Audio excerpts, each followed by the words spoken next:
Joining me now from Ramallah is Nabil Shaath. He is Palestinian chief negotiator. Thanks so much for being with us. We appreciate it.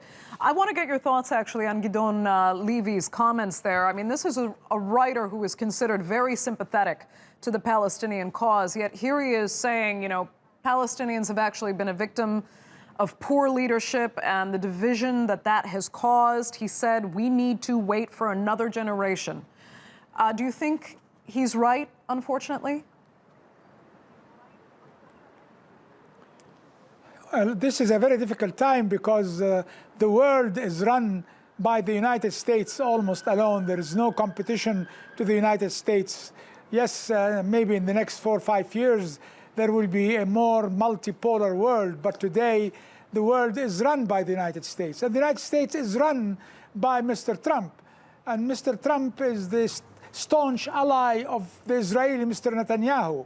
And between them, they want to squeeze the Palestinians in order to give up Jerusalem and to give up our rights and our territory and to allow the Israelis to annex of the Palestinian West Bank territory as much as they can. And of course, their pressure has also been made on some of our Arab countries like Bahrain and Emirates.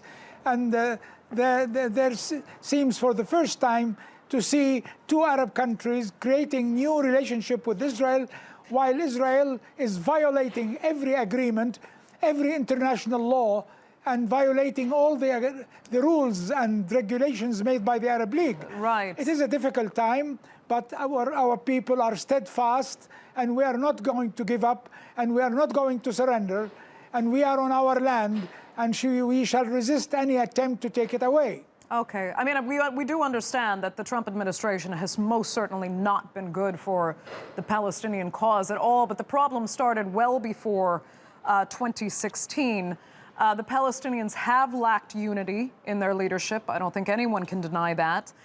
So, I mean, as for the anniversary of the Second Intifada, it is so unfortunate because an uprising based on the simple desire not to live under occupation actually led to even worse conditions for the Palestinians. So tell me what options the Palestinians actually have left at this point.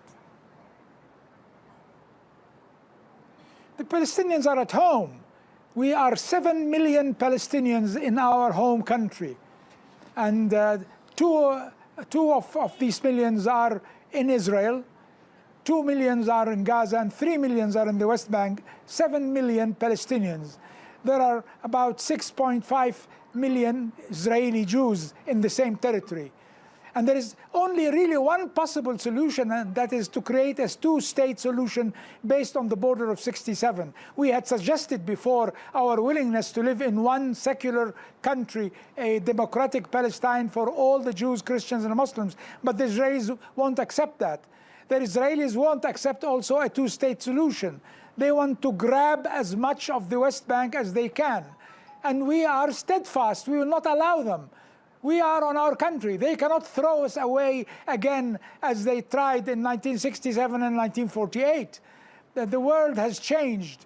And we have grown much more mature and capable of defending our rights. Okay. And we shall not give up. Do you believe you have grown more capable of defending your rights? Because you might hear some argue the contrary, that because of the division again in the Palestinian leadership itself. I mean, it may be encouraging that Hamas and Fatah are finally sitting down together at the table. We can hope that that will bring unity, but many Palestinians themselves are very skeptical that they will see unity among the Palestinian leadership, enough to create that strength to really fight the occupation on a diplomatic and leadership level. I'm sure you have followed the negotiations that took place between Hamas and Fatah in Turkey. They were very successful negotiations, and in fact, they reflect a unity of action and a unity of analysis about the risks that are facing us and the absolute need to reunite us. Within a week, we are meeting all the leaders of the Palestinian organizations on television, on internet, And we are concretizing an election and a day for national elections, legislative elections, presidential elections, and PLO elections. We are rebuilding our unity. We are rebuilding our PLO, and we are uniting to resist together all the efforts by the Israelis to absorb and annex illegally part of the land they already usurped by an illegal war in 1967. Okay, Nabil Shaath, we're going to have to leave it there. Thank you so much for being with us. We appreciate it.